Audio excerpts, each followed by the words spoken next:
আপনি 7 দিন কিছু খাননি?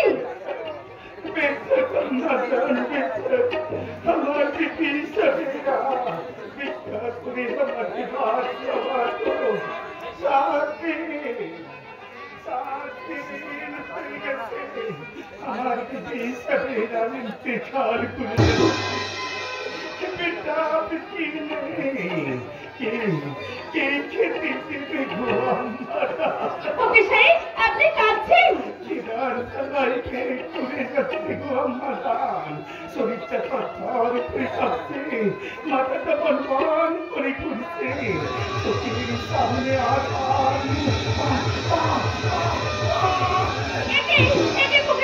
আপনি তো পড়ে গেলেন, কিন্তু আমি তুলবো কি করে? আমার কোলে বাচ্চা। দাঁড়ান, আমি আমাদের কাজের মেয়েটাকে ডাকছি। সকালে সকালে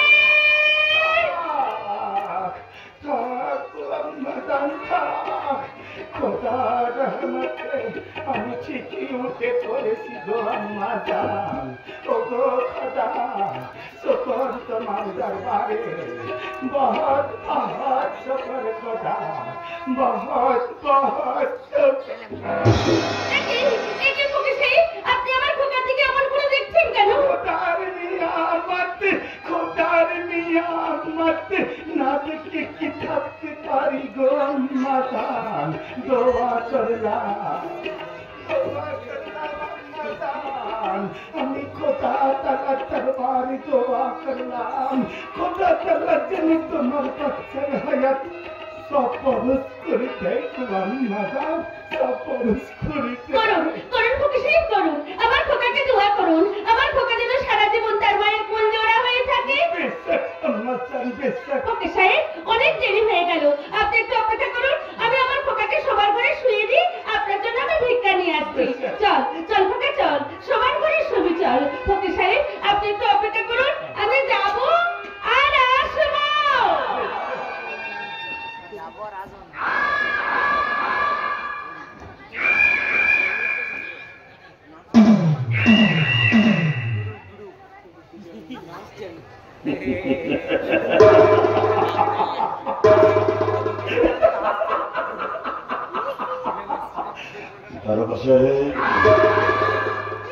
আপনার বউটা তো মায়ের ভীষণ সুন্দরী, সারা শরীরে যেন যৌবনের বান দেখেছে। বাচ্চাটা, আমি কুকুরের বাচ্চাটাকে আমি মা করে কই বলো তাইনি।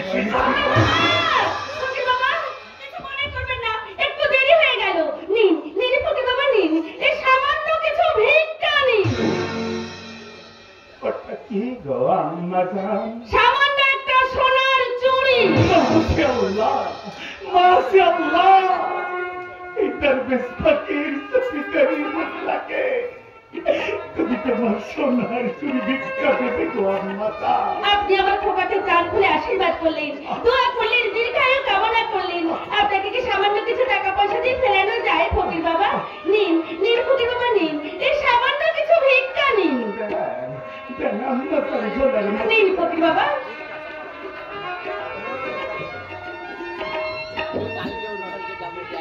ওগো খোদা, ওগো খোদা, এইটার বেশ ফকির সফিকারি মোল্লা তোমার দরবারে হাত ভেঙে দোয়া চাইছি খোদা। এই আম্মা জানের বাচ্চারে তুমি বিলকুল ইনসান বানিয়ে দিও খোদা, ইনসান বানিয়ে দিও। এই যে সুভদ্রা, আমার খুব তাড়া আছে, বুঝেছ? আমার তাড়াতাড়ি দুটো খেতে দেবে, চলো। বাই ফোর্স আজ কসাইর আপনার রাইটে আমি গাড়িতে তুলবই তুল। দেখি আপনি, আপনি কে? কি নাম আপনার?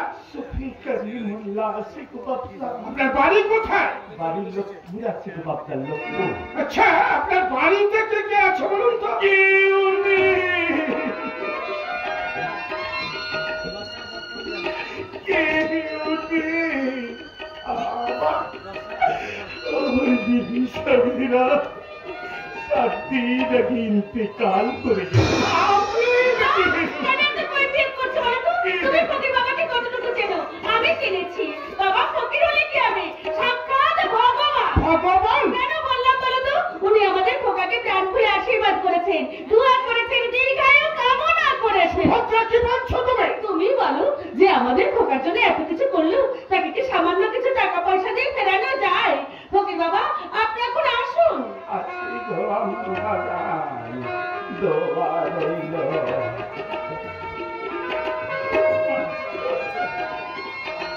আসি গো বাপুজান, আদাব। এই শোনো না শোনো, আমি না ফকির বাবাকে আমার হাতের এক গাঁটা সোনার চুড়ি আমি ভিক্ষা দিয়েছি। কি বললে সুভদ্রা? তুমি ফকির বাবাকে তোমার হাতে রাখা সোনার চুড়ি? ভিক্ষা দিয়েছি। আরে বাবা, সোনার চুড়ি তো অনেক দাম। আমার খোকার চেয়ে নিশ্চয়ই বেশি নয়। সুভদ্রা তুমি?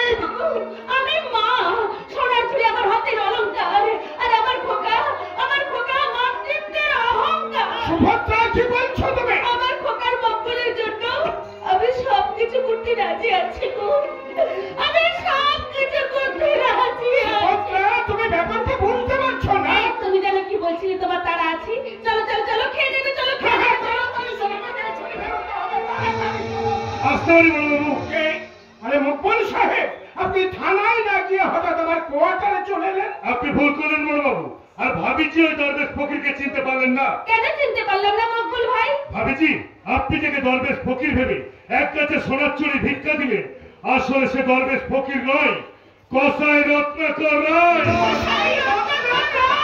বড়বাবু, কসাই রত্নাকর রায় কখনো দরবেশ ফকির সেজে, কখনো সাধু সন্ত ভেদ করে গ্রাম থেকে গ্রামান্তর, শহর থেকে শহরতলি, বাড়ি বাড়ি খুঁজে বেড়ায় কোন বাড়িতে আছে শিশু। তারপর দিনে দুপুরে কিংবা রাতের অন্ধকারে ওই কসাই রত্নাকর রায় ওর পোষা গুন্ডাদেরকে পাঠিয়ে সেই বাড়ি থেকে মায়ের কোল থেকে সেই শিশুকে কেড়ে নিয়েছে, মায়ের চরণে বলি দেয়।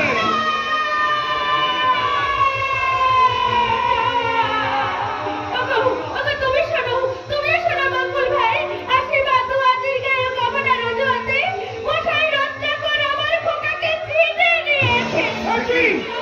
কি হবে মকবুল ভাই, কি হবে? চিন্তা করবেন না ভাবিজি, আপনি একদম চিন্তা করবেন না। আপনি আপনার খোকাকে একটু লক্ষ্য রাখবেন। আর বড়বাবু, আপনি যদি আপনার ওই খোকাকে বাঁচাতে চান তাহলে রত্নাকরের পিছনে রাখবেন না। আপনার পূর্বতন অফিসার যাকে জেলের বাইরে রেখেছে, আপনি যদি তাকে জেলে পড়ার চেষ্টা করেন তাহলে আপনাদের খোকা বলি হয়ে যাবে। বলি